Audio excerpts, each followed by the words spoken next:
Hey there mga my loves, Leo. Thank you so much for always staying here with me in the channel, babe. So, before we start na, by the way, ako po pala si Yan, new subscribers, no? Thank you so much dahil nandito kayo.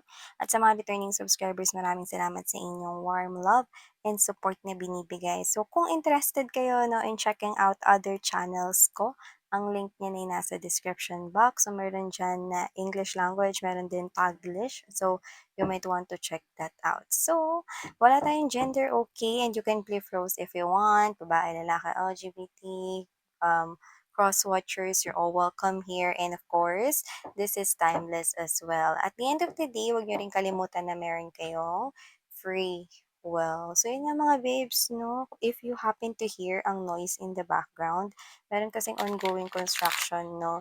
Yan, sa aming neighborhood. So, I'm sorry about that. It's out of my control. Thank you so much sa inyong um, pag-unawa. And yes, let's get into your reading, Leo.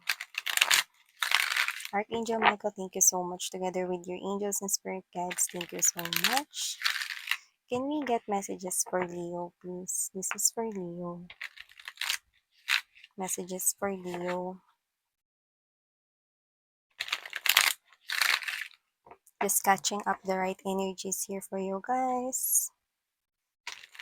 If you want, you may skip the shuffling part and go directly sa reading itself.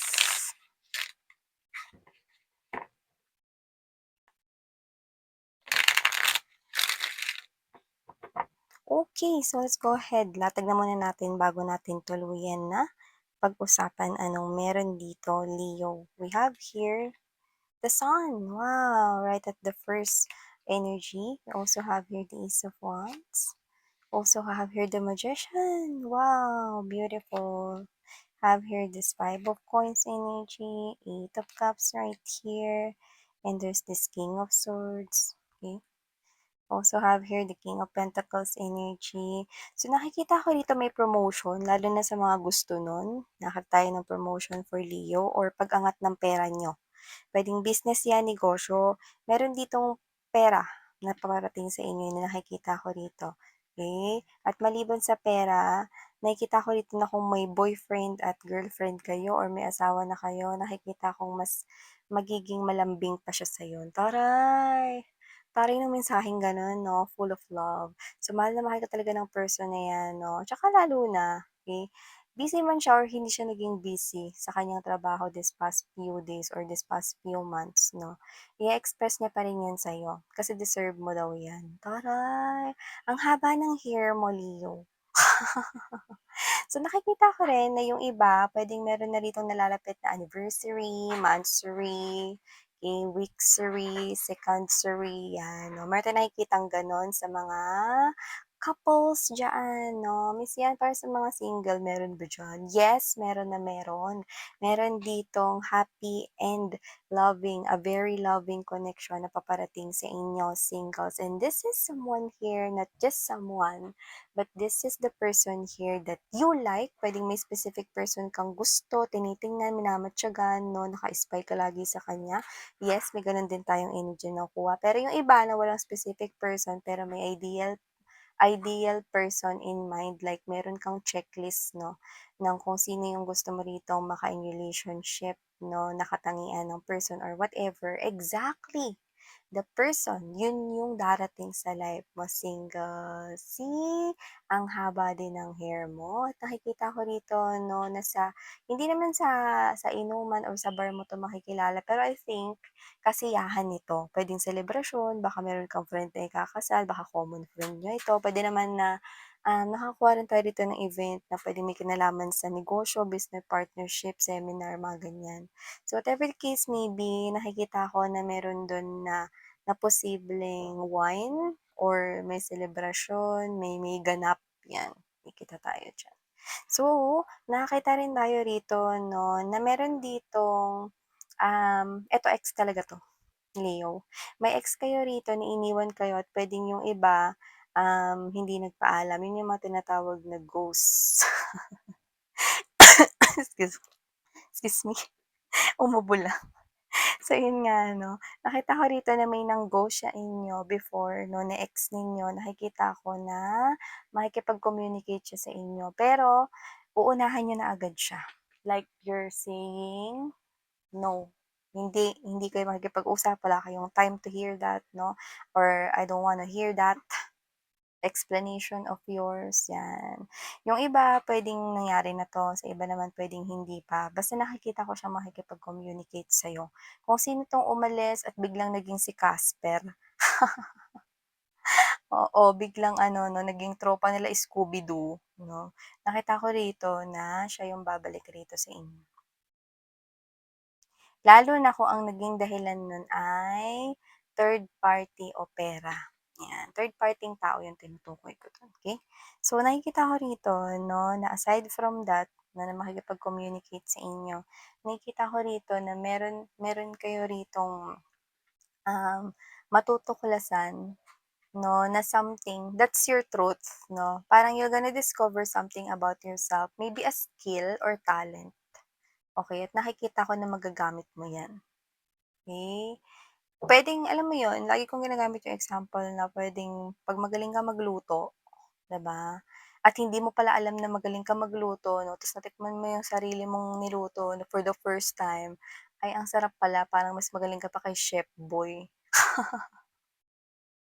Nakikita ko rito na meron ka rito and that's your truth. And your truth 'no, nakikita ko rito na magpapa-set free ng mas maganda sa sitwasyon mo. Ibig sabihin may pag-alwa na rito ng sitwasyon, feeling relaxed and more chill 'no. So ibig sabihin posible mong pagkakitaan 'yan or may mahita ka, may mapala ka diyan. Na madiskubre mo, 'no? So, puwedeng ikaw 'to nadiskubre mo 'no, nung natapos mo yung buong kanta 'no, kaya mo pala na itono lahat ng yun at ang ganda pala ng boses mo 'no, you hear your voice for the first time in your life 'no, 'yan. So, nakikita ko rito na may madidiskubre ka, yung iba kahit ano 'yan 'no, hindi mo alam na, "Ay, ang galing ko pala sa math pero bakit ayaw kong pumapasok sa math subject ko noon." So, meron ako rito nakikita na madidiskubre mo sa sarili mo na nakikita ko na magpapa-relax at magpapa-chill ng mga susunod na pangyayari 'no, lalo na sa pera mo, okey? So, nakikita ko na magsisimula 'yan sa maliit na bagay, Leo, hanggang sa lalaki 'yan, eh. Lalaki in a way na parang magse-stay 'yan, na magiging tuloy-tuloy yung kita mo diyan, okey? And also nakikita ko rin dito, Leo, ng mga babes, okey, na meron dito ito, this is someone here na I think friend mo. So meron ditong friend mo na puwedeng, um puwedeng namomroblema or puwedeng nag-break sila ng boyfriend niya or girlfriend niya or basta nag-away sila, puwedeng asawa niya, partner niya, basta sa love life yung problema niya 'no, at nakikita ko rito na lalapit siya sa inyo, okey? Parang hindi lang advice yung hihingi niya sa inyo 'no, like puwedeng magbigay rin kayo ng tulong pinansiyal. Puwedeng lumaya siya or whatever, kailangan niya rito ng pera muna, 'yan, mga gano'n. So in short 'no, matatangayan kayo ng advice at saka baka mautangan din kayo. Yun yung nakikita ko rito, Leo. Para handa ka na, 'di ba? Para alam mo na. So, kung meron ka diyang friend na nakikita ko rito, basta gano'n, magkakaproblema siya sa kanyang love life or puwede namang hindi pa sila nagbe-break pero basta may problema na parang nag-away sila o hindi sila nag-uusap ngayon o umalis muna siya sa kanila, yung mga gano'n. So, nakikita ko 'yan dito na maliban sa advice, kailangan din daw niya ng pera, 'yan. So, baka mangutang siya sa'yo. Pero ang good thing niya nakikita ko magbabayad naman, okey? So yun nga 'no, if you happen to hear 'no, ang ano may construction kasi going on 'no, dito sa aming neighborhood, so I'm sorry about that. Thank you para sa iyong pang-unawa na binibigay.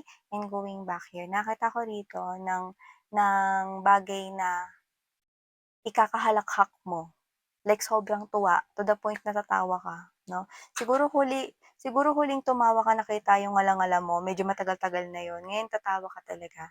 Kasi hindi ko alam kung anong klase 'to, pero I think nandito ka sa isang kuwentuhan or whatever 'no, kung saan hindi ikaw yung ano, hindi ikaw yung kunwari kung ikaw yung nag-joke, hindi ikaw, puwedeng iba nakikinig ka lang, eh, yun yung nakikita ko rito. Nakikinig ka lang 'no, pero yung tawa mo kung makatawa ka labas yung lungs. Lungs talaga, hindi puwedeng yung tonsils mo. So, nakita ko rito 'no, na parang tawang-tawa ka dun sa sinabi niya, bentang-benta yun sa'yo, okey? Ba't ko sinasabi yun, okey? Maliban sa nakita natin yun dito specifically 'no, maganda rin kasi yun na time na na nakabalanse yung energy mo. Kaya kung meron kang bagay na gustong ma-attract sa buhay mo, like let's say, you want something na na wish mo or gusto mong i-manifest 'no, that is the best time 'no. Puwede kang mag-manifest dahil masaya ka, eh, sobrang saya mo, eh, 'no. Gamitin mo 'yun, take advantage of that time 'no, para ma-attract mo yung crush mo, yung mga ganyan. Or kung gusto mo ng incentives galing kay boss o bigyan ka ng compliment 'no, ng family members mo 'no, whatever. Nakikita ko 'no, that is the best time kaya ko 'yun sinabi 'no. Best time to attract what you desire or what you want, okay? Possible dreams of yours, 'di ba?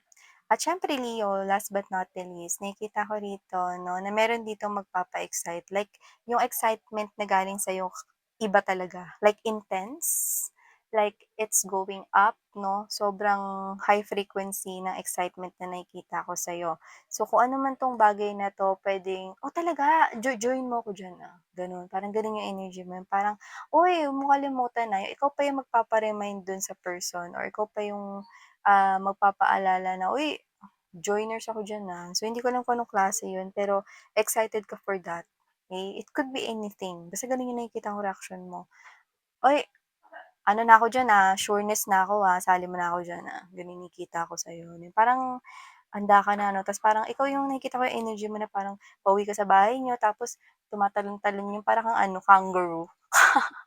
Nagha-hop-hop ka 'no, kasi masaya ka, eh, 'di ba? Excited ka 'no, at makikita ko ikaw pa nga yung mangungulit, eh, 'no, te-text mo pa yun, sabihin mo, "Uy, mo nga kalimutan nasali na ako diyan, So, hindi ko alam kung anong klase yun talaga, pero it will make you feel excited. Iba pa 'to dun sa tatawa ka ng kita yung tonsils mo, 'di ba? So, whatever the case may be, claim this beautiful messages for you, Leo, because this is what I'm seeing here for you guys. And I'm seeing you right here 'no, na ikaw 'to na talagang nagbabago na yung energy mo. Mm. At nag-i-improve ka Leo ha, nakikita ko rito 'no. Ngayon, mas nakikita ko yung energies ng mas malinaw 'no, that for a lot of my Leo viewers and listeners right here, unti-unti na kayo 'no, nasa gitna na ng tunnel 'no, papalabas na kayo sa tunnel ng dark situations. Ibig sabihin, nagre-recover kayo at continuous yung progress. Yung iba malapit na kayo sa dulo ng tunnel 'no. Ang tunnel na yun is yun yung dark na situations in your life 'no. Little did you know, maaaring hindi kayo aware pero gumagaling at naghihilom na kayo sa mga past traumatic experiences ninyo. And I love na nakikita ko yung progress sa inyo. Continue doing that for you to be able here to attract real happiness in your life. Because that's what you deserve, diba? So, yeah, ito ang mga mensahe here para sa'yo, Leo. Thank you so much for your time and pagtambay here sa Ranghayo Love and Light. Annyeong!